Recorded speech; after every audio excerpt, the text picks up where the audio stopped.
Hey everyone, thanks for stopping by the Standards Weekly Check-In. I'm Colin, behind the camera we got Dylan. What's up? Today we're going to be flipping through some new arrivals and recently priced records, getting into some staff picks, and addressing the burning YouTube questions of the day. As always, if you see anything you like, you can hit the DMs on Instagram, give the shop a ring, or just cruise in. We're open 11 to 7 days a week. So without further ado, let's get into these staff picks. I got a confession. I think this is the first time over the weekend. It's like the first time I listened to this whole album. Yeah. I knew the song "Holy Smoke" from the music video. That's highly recommended to anyone listening. I think all my Iron Maiden knowledge was like based on getting like records at like thrift stores and shit in high school, and I just never saw that record around, so I never really gave it a shot. And like 1990 is kind of a scary year if you're like, I don't know, after a certain sound or whatever. But man, what a weird record to come out in that year, you know?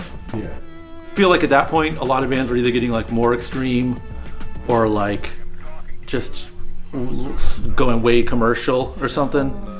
And like Maiden put out like, it seems like a step backwards in terms of extremity, right? Like it's a little bit more hard rock than it is like, you listen to like Aces High or something, than like real like headbanger. Like Good Times. I feel like this is a very pure album. It was made from the heart. Anyways. Yeah, there's no story to that one, right? It's just like, here's some songs. Yeah, I think the last track. There's like messages in the song, but there's no like, oh, here's like a. Yeah, the Mother Russia one is like pretty history style. Yeah, okay. Based or whatever. The closer has that, but yeah, it's not like, it doesn't seem like a theme or anything like that. Just I feel like they're just having a good time. Yeah. Fair enough. I want to hear Iron Maiden just really play music that I feel like they enjoyed. Yeah. No Prayer for the Dying. What a hit, man. What's your next one, dude? I listen to this one a lot. Pretty solid funk record. There's like, I'd say about like half of the songs are really good, maybe a little bit more. So I'm not gonna. The ones that aren't good are still pretty good. So half the songs are great. The other half are good. There's this one song I think. I call your name. Is that it? He's just like, it starts off with like the talking. It's all smoothed out, right? Mm-hmm. It's like, I used to think immature thoughts. It's a cool song. It's about like a guy kind of like, I don't know, maturing in his relationship with women, which you don't really hear a lot about, you know? Mm-hmm. It's great. Continues to talk about like how, I'll take all your shit, whatever. I can put up with any of that, fine.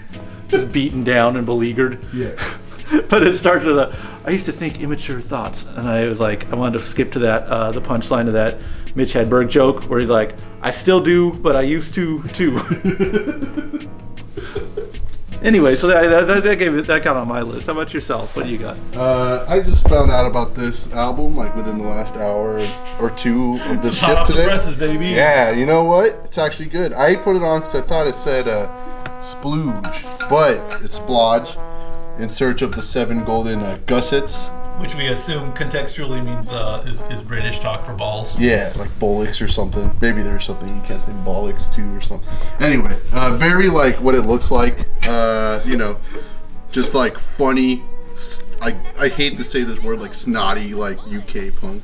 Just like a lot of jokes. I really like the song. Where is it? Tough Shit Wilson.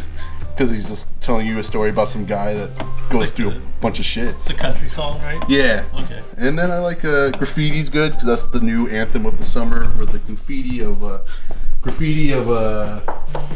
spirals everywhere. Why are you tagging spirals everywhere? You'll see. Okay. What else do you got? The 3 o'clock 16 tambourines. Just good like power pop. That's it. That's all I got. I was listening to this all day until that's a very enjoyable found out about splodge. Yeah, it's what you can kind of just fall into and just play on repeat. Yeah, it's nice. Yeah. I don't know what else to call it. I guess they got Paisley Underground, I think is what they called that stuff, like kind of neo 60s music. I think XTC had a record that was really big like that. Like a side project. The album's called 25 O'Clock. I can't remember the band name right now, but there's a whole slew of like 80s bands playing like 60s psychedelic music, or it was like pushed as that. But in hindsight, a lot of those records don't really seem psychedelic as much as just like really good, well crafted. Yeah. I I wouldn't have a problem calling it new wave, really. Yeah, really. But yeah, just I think that probably has more to do with like the recordings than all the music. But yeah, delightful listen either way. Yeah. And then this is a plug for my friend Wad, 1994. It's some like Japanese rock band. My friend, what would you want to say? Published it. Licensed it. There you go. And then like printed it for the U.S. pressing. It's actually pretty good. Like if you're into like J-rock and stuff. Sadly, I think it's a short record, but it is a fun time to listen to. Jeez, he's putting it out cheap, man. I know. You can get it to us for that cheap with licensing it and everything. Yeah. Good guy. Yeah, I know. That's what I'm saying. Yeah, shout out to Dylan's friend. Yeah, shout out. He's Trying Records. Yeah. Yeah, there you go. Absolutely, shout out to He's Trying Records. Flip through? Yeah. All right. Have you ever seen that movie Streets on Fire? No. You know who directed it? Oh. The guy who directed The Warriors. Oh, really? Yeah, I like accidentally ended up watching the whole thing today. Yeah. A customer brought the movie up because we had the soundtrack, and there's some Jim Steinman cuts on it. Mm-hmm. Like the poster, the visuals for it are like burned in my brain because it's like a very common VHS from like rental stores and stuff. It's on Netflix. Really? Yeah, and it's an insane like 80s movie. Willem Dafoe is in it, and he's not playing the Green Goblin. Rick Moranis is in it, and they have him playing like an asshole, and it doesn't work at all. Because it's just he's Rick Moranis. You're only seeing him as fucking the guy from Ghostbusters or Honey I Shrunk. He plays like a good like nervous guy, like a skittish guy. But this is like the only time I've seen him in a role. It's like, hey, what's going on in here? Hey, what are you doing? Why they got him doing that? I don't know. It's so wild. Maybe that's just what's funny. That's like the joke. Yeah, there's like this. I guess the proper phrase would be like queer motorcycle gang. Like they're not overtly like, hey, you got to be a gay guy to join our motorcycle gang. Yeah. But it's not a Kinsey one by any means. Yeah, again, I just like started this movie like, and I ended up watching the whole thing. Then I went to like, I've never done this on Netflix, but it's like movies like this. Yeah. I'm like, okay, what's like this? And it's just like G.I. Joe, Rise of Cobra. I'm like, all right.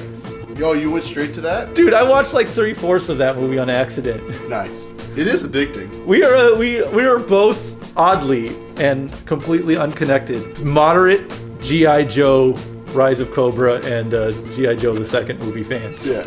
A franchise that went nowhere. It's just fun. I don't know. It's just like mind numbing. That's how I look at it. I'm like, oh yeah, there's stuff. I realized watching it again because I've seen it several times. Yes. That it's like, this is like the Avengers if like none of the characters had personalities. Yeah. I also don't have like a nostalgic connection to G.I. Joe. I didn't like watch it growing up. I had like some of the toys, but like I'm not like invested in G.I. Joe lore. Yeah. So yeah, there's like these two ladies, and like one of their personalities is that they have black hair, and the other lady's big personality is she has red hair.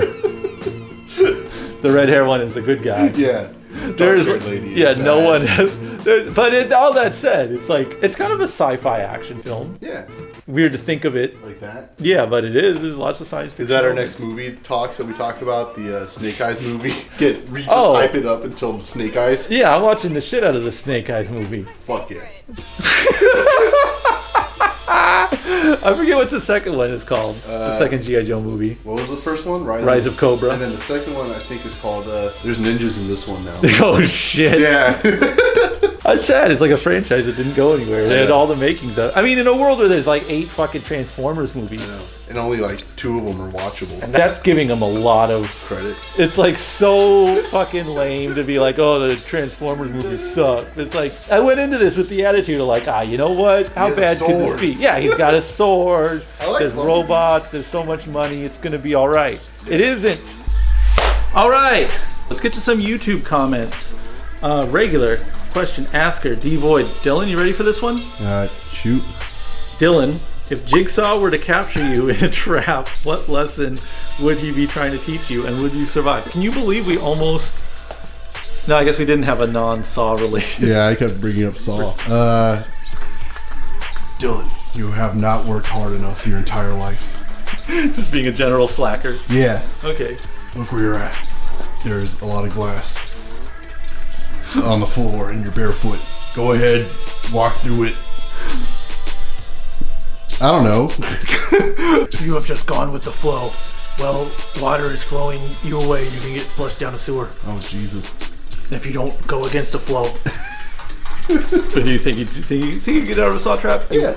Do I have to swim? Is that the whole thing? Yeah, but there's glass. Oh yeah, then that would suck. Shards of glass like hitting me as I'm trying to swim. No! I feel like you'd get out only because I know you watch those YouTube videos that are like how to escape saw Yeah, traps. and then I how to escape all the saw. You have to. You've done your research. Yeah, so. you have to like figure out what he says in the message. Yeah. Waxaholics, the legend asks, favorite films that y'all seen lately. I feel like we just talked about that. He gives a shout out to Nuevo Orden and The Third Man, and he asks for our favorite current directors, and he says Bong Joon-ho. I can't say. Okay, that. so we're two idiots. I've also just what do you call it? Spent a good half hour on the G.I. Joe franchise, so I would suggest not listening to either of our opinions on film. I have seen Parasite though. Like anyway, go on. Yeah, I guess The Burbs and Streets on Fire are like the two. Like, oh wait, what was that fucking crazy Nicolas Cage movie, Willy's Wonderland? Right? Oh yeah. That shit was bonkers. That was crazy. That was a crazy film. So yeah, those are my top 3 of all time. No, recently watched. Directors, I'm such a popcorn flick guy. Yeah. I'm gonna say the Russo brothers. That's ridiculous. Like when I really knew movies and like watched movies a lot, I felt really cool saying that like David Cronenberg was my favorite director. But if you're asking current guys, I don't. I'm just like I said, I've been spending the last fucking decade just watching Marvel movies and Star Wars flicks. What's your director? You have a cool guy director? Yeah, I guess I like Jordan Peele movies. Of course. Yeah. Okay. And we're also Val Lee Girl asks, best and worst punk band logos. Can you believe we're actually talking about music from the record store? This is like for worst. You can't really count like there's 1,000 like demo CDRs and like bands you never heard of. I think like best quality music to like worst logo ratio. This is gonna sound crazy, but the English Dogs. I think they're like a world. Like that's one of my like favorite English bands. But like, they don't really have a lot of good imagery. It's just the old English letters. Which is fine. Okay. I was trying to remember it. Yeah, exactly. Yeah, exactly. I was like, I remember the E, but I don't remember. On the flip side, you think of like the poster child for like kind of mediocre band. That like the logo is just everywhere. It was like DRI, Yeah. Like they just pushed in the 80s to get that logo on everything. And it's kind of a lame logo, the fucking guy. Yeah. 7 Seconds too. That isn't very good. And that shit was just blasted everywhere. And this gets into the question of like what is a good logo? A good logo, I think, you could draw it on things, easily recognizable. So like, that's where your Dead Kennedys, your Black Flags, like the real easy ones. That's I think what makes them so good is that they're just you can replicate them really easy. But best, like I think visually my two kings are like the straight edge hardcore from like the late 80s. In which case it's like Chain of Strength and Bold. I think were just perfect in every imagery that they chose. Very clean, informed by like retro sportswear, like collegiate style, like lettering choices, colors, everything was like so intentional. That stuff like blows my mind today to think of like every shirt that those guys did, every record, every inch of every record layout is just like really rewarding. And on the other side, like the late 80s like UK crust stuff is so overworked and just like banners, walls of text, just crazy drawings everywhere. I like that style too. So just like the yin and yang of it all, the best logos and imageries. That's the stuff that always inspires. Dylan, what do you got for him? All I could think of was a joke, which was the worst logo is Discharge. The best logo is Disclose. Hey, and that's all I got. But and the only logo I can really think of in like when you say like punk, is like Suicidal and Bad Brains. Well, what's Bad Brains' great logo? Well, other than the name, I guess like just that lightning with. If we're talking, but that's a drawing. Yeah, I know. I don't know. See, that's what I'm saying. See, I guess if I'm being real strict, you can't beat Dead Kennedys. The DK. Oh, that DK. Yeah. Just draw it everywhere. It's true. See, I can't. See, really that's in terms, but that's not necessarily favorite. That's just. Yeah. Maybe we should cut this off at some point, or we're just gonna start getting really deep into like Flipper and stuff like that. No one needs that. So, Black Flag. Thanks for watching, everyone. If you have any questions you'd like to hear discussed on the next episode, leave a question in the YouTube comments down below. We'll get to it next week. Thanks, everyone. Bye. Dormones. I can't tell you how many cups of coffee in my life, and this is one of the best. It's one of the best. I still do, but I used to too.